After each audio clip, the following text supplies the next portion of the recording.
Hey, so as you can tell, it's still winter and still lots of layers on me. Right now it's about 0 degrees and it's been around 0 for the last couple of days, so it's like a winter haven here. And I'm on my way to the gym. I wanted to do this special for caregivers.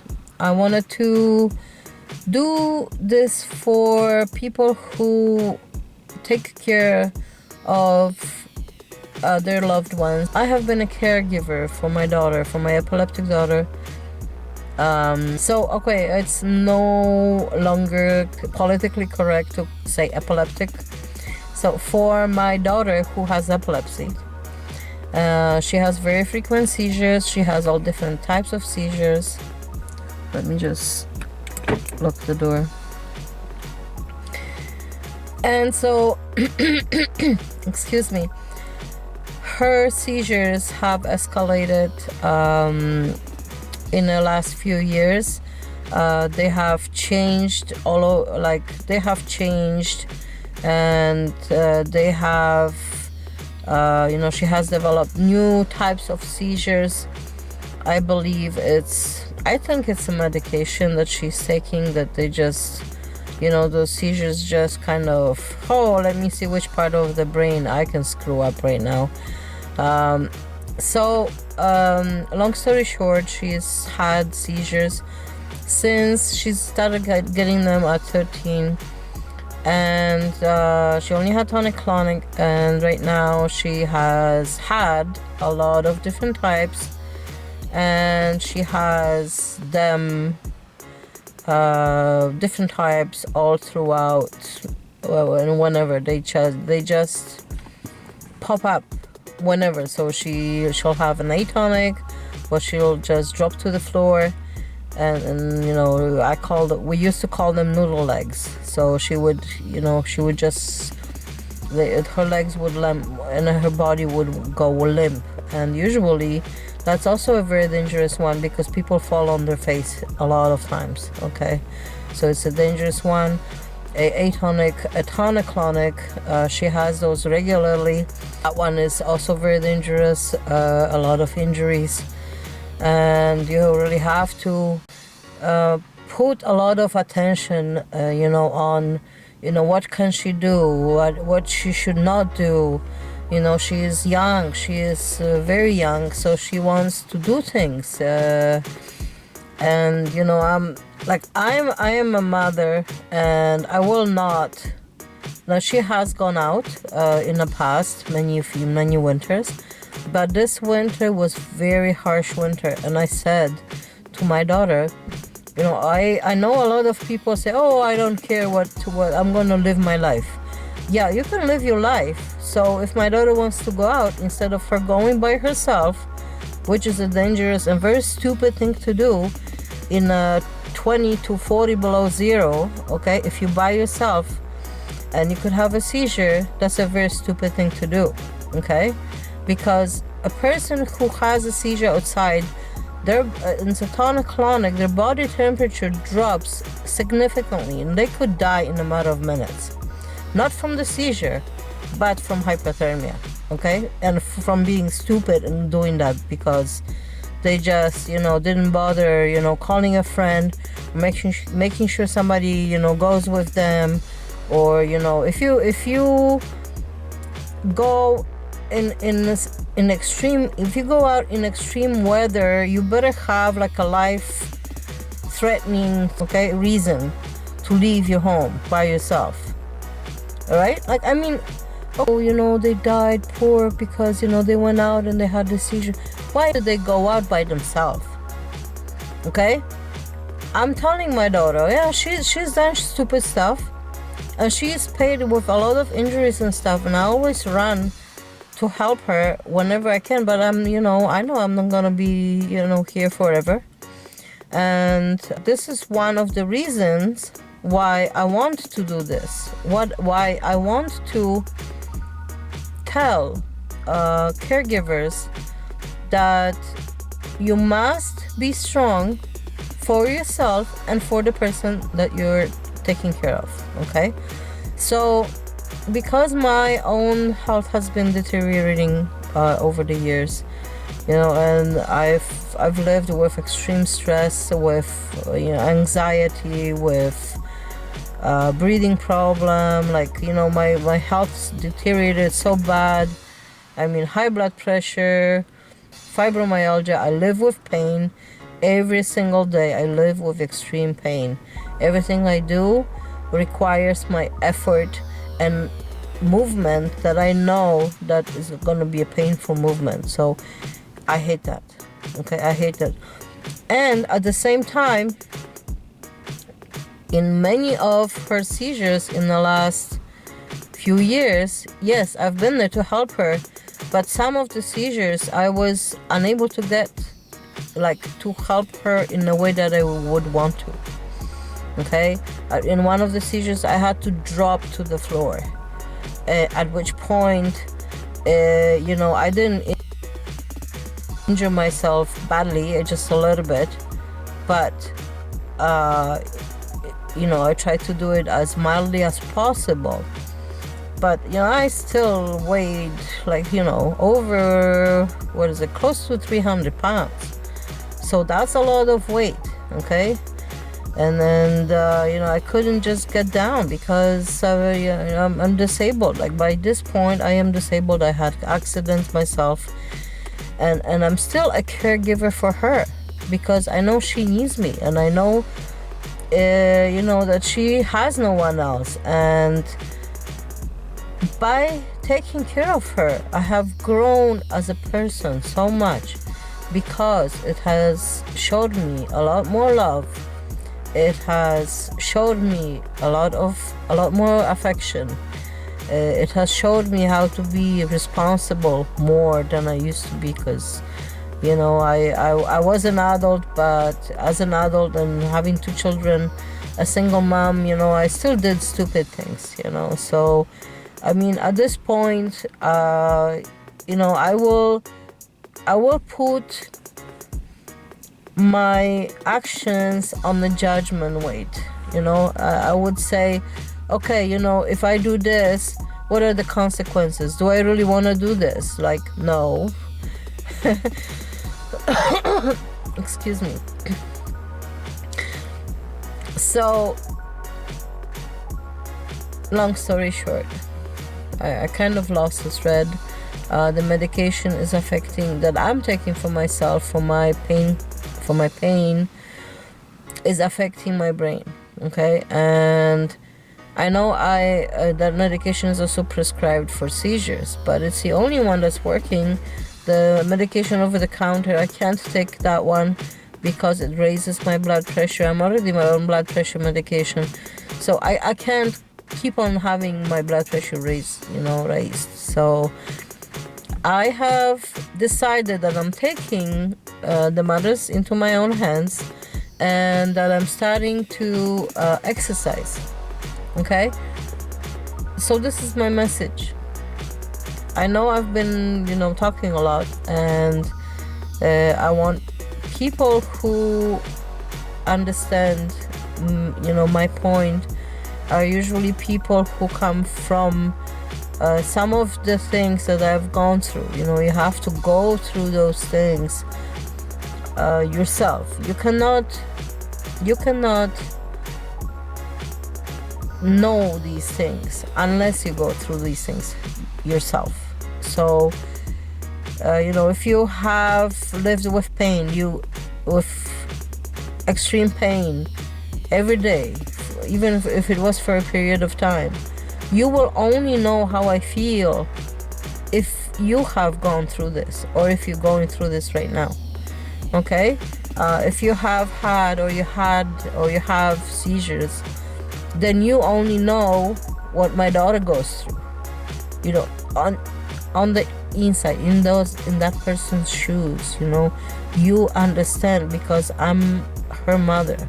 So I see this. I'm a spectator. I'm a person who sees it. I'm the person who takes care of her, but I can't feel what she feels, and all the frustrations and things that come with it. and it's overwhelming, and it's really, really hard. You know, there's a lot of stigma with epilepsy, you know, around epilepsy. So I can only imagine what she goes through, and you know, many times she's also on one of the medications that she's on will cause her act. She can even be in a rage. She could be she could be in a seizure, in a rage, doing things, being angry and angry, and not just angry, like rage, and be bad and mean and violent. You know, there was a couple of times, 2 or 3 times, when she was really violent towards me. And very fine line. You know, when you're caregiver, you sometimes, you know, you're taking care of someone, and I just want you to understand that for me and her, because, you know, at one point she'll probably watch this video, that for me it's not a hard work. It's hard for me, but it's not a hard work. For me, it's not work. It's something that I want to do. I want to do it, and I do it with compassion and with love and understanding, but as much as an understanding as I can give, because I'm also a human and I feel things, and boy, sometimes she can be really, really bad. Okay, so and I still love her just as much or even more. You know, I've learned to love her more, even though, you know, we have those interactions, because I've learned to understand her more. You know, I've learned to understand, and sometimes, you know, try to put myself in her shoes to understand what she goes through, to understand what she, you know, what she thinks, what she feels, what she must be feeling, you know, how hard it must be for her.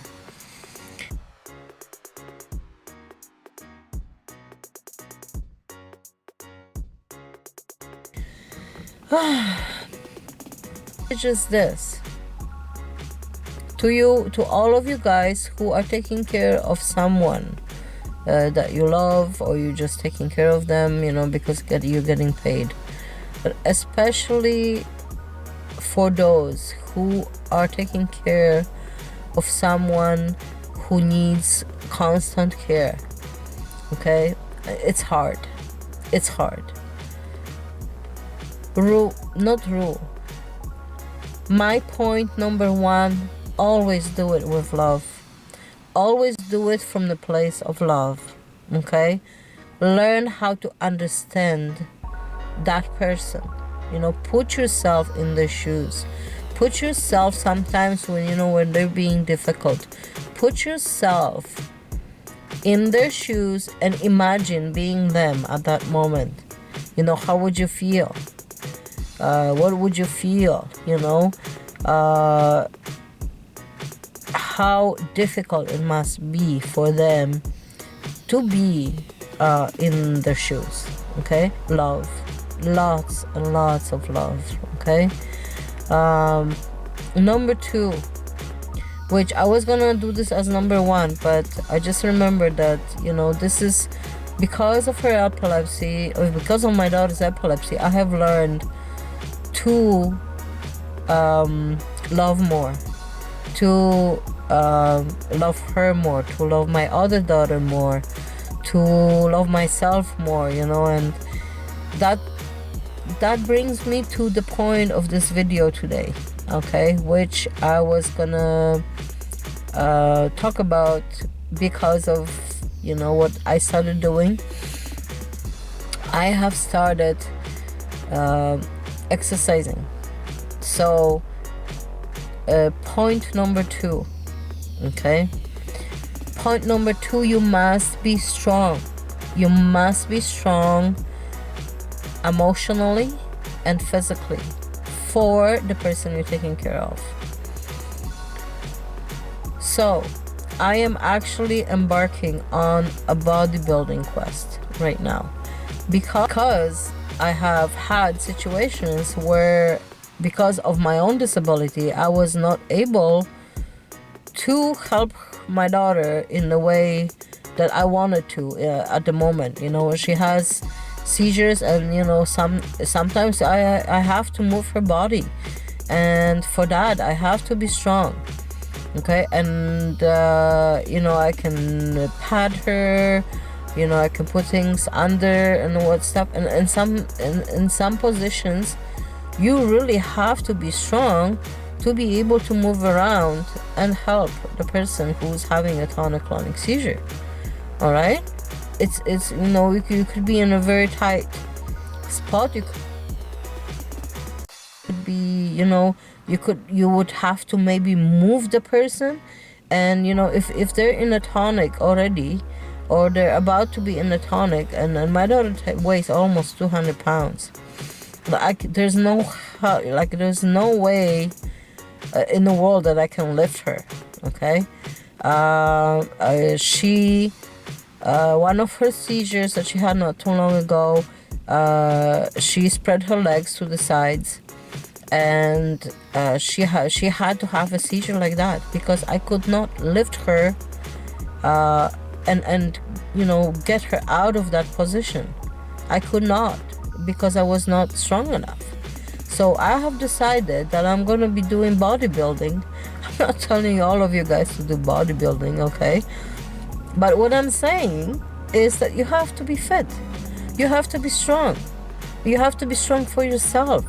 If you want the person who, to help someone, you have to be able to give them, to give them like more happiness.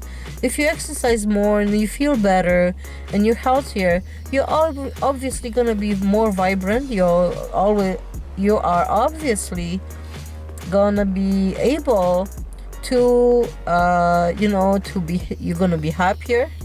You're going to be able to, say happy things to them, and you're going to be able to, perhaps help them whatever physically that you can, to even get them involved in a physical exercise, because it's the best thing that you can do for your body. All right, and then with that comes also nutrition, and eating and drinking clean water and clean food, as much as possible. And I'm talking about raw foods. I'm not talking about buying a bag of chips, or going to McDonald's and getting or going and getting a burger in a burger place. Okay, that's very unhealthy, and that's something that I haven't had a burger in years. All right, I have changed my diet years ago, so even though I still look like this, I have not been eating bad food, and I have not been, drinking bad water. My problem is a lack of movement. Okay, so I have embarked on a quest of building my body for strength. Okay, so this is not just to lose weight. This is for strength. So I'm gonna be strong enough to be able to pick up my daughter, and I'm gonna be strong enough to be able to turn her, and I want to be strong enough for her and for myself, to do everything that has to be done around the house, because I have not been able to. My house looks like a hellhole. It looks horrible. Everything is disorganized. And sometimes I can't clean things because I can't, because my body doesn't permit me.